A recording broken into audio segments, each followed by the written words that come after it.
Assalamualaikum warahmatullahi wabarakatuh. Perkenalkan, nama saya Salim Al-Furqan, siswa SMP 25 Kendari. Saya ingin membacakan buku yang berjudul Buya Hamka, karya Hanugra RM.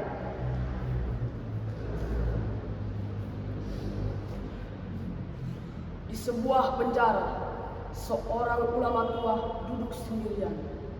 Tubuhnya lemah, pintunya terkunci besi. Ia difitnah, dipenjara, dan dijauhkan dari keluarganya.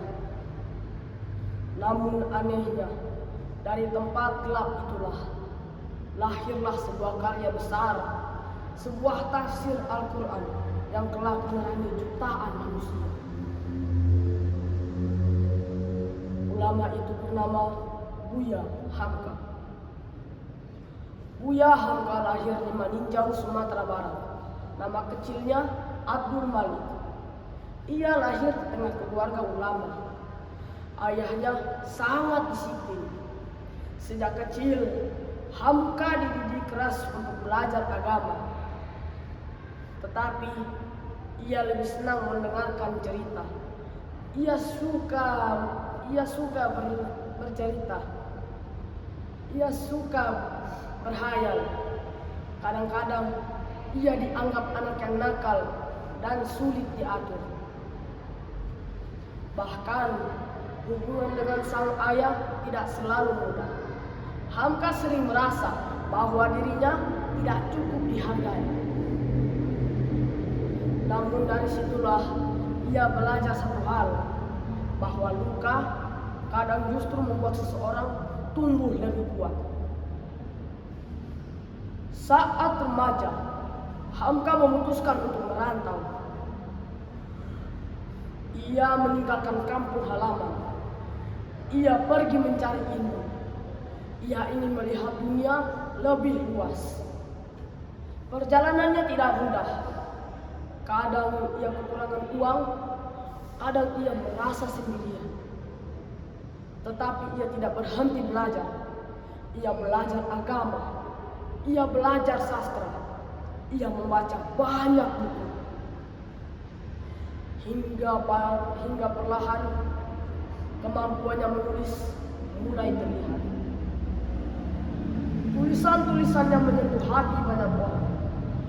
Hamka tidak hanya pandai berceramah, tapi ia juga pandai menyampaikan nilai kehidupan lewat kata-kata.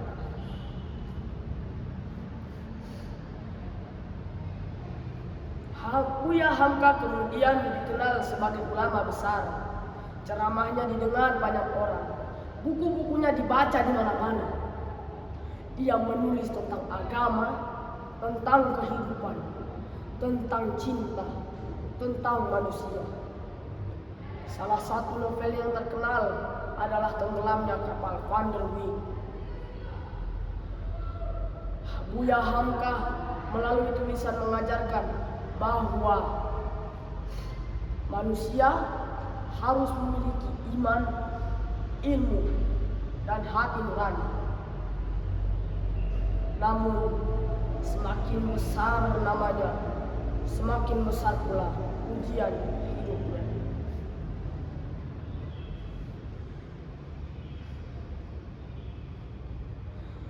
Suatu hari, Hamka dituduh terlibat dalam politik melawan pemerintah. Tanpa alasan yang jelas, ia dipenjara.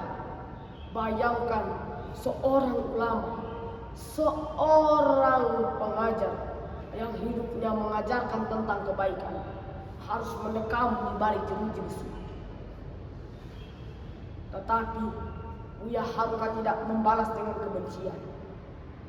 Di dalam penjara itu, ia justru menulis, dan terus menulis. Hingga lahirlah Tafsir Al-Azhar, sebuah tafsir Al-Quran yang kelak menerangi jutaan manusia dan kemudian menjadi suatu karya besar di Indonesia. Dari dalam ruangan yang gelap, lahirlah cahaya ilmu. Waktu berlalu, Hamka akhirnya dibebaskan. Dan sesuatu yang ajaib pun terjadi. Orang yang belum menyakitinya jatuh sakit. Tahukah apa yang dilakukan Buya Hamka? Ia datang, ia memaafkan, bahkan ia membantu menjadi imam sholat jenazah orang tersebut. Betapa besar hatinya. Hamka mengajarkan bahwa orang besar tidak harus memiliki kebencian, dan bahwa luka tidak harus menimbulkan dendam, karena bahwa di dalam penjara seorang Buya Hamka mampu menyalakan seberkas cahaya, dan cahaya itu masih hidup di hati bangsa Indonesia. Sekian dari saya. Wassalamualaikum warahmatullahi wabarakatuh.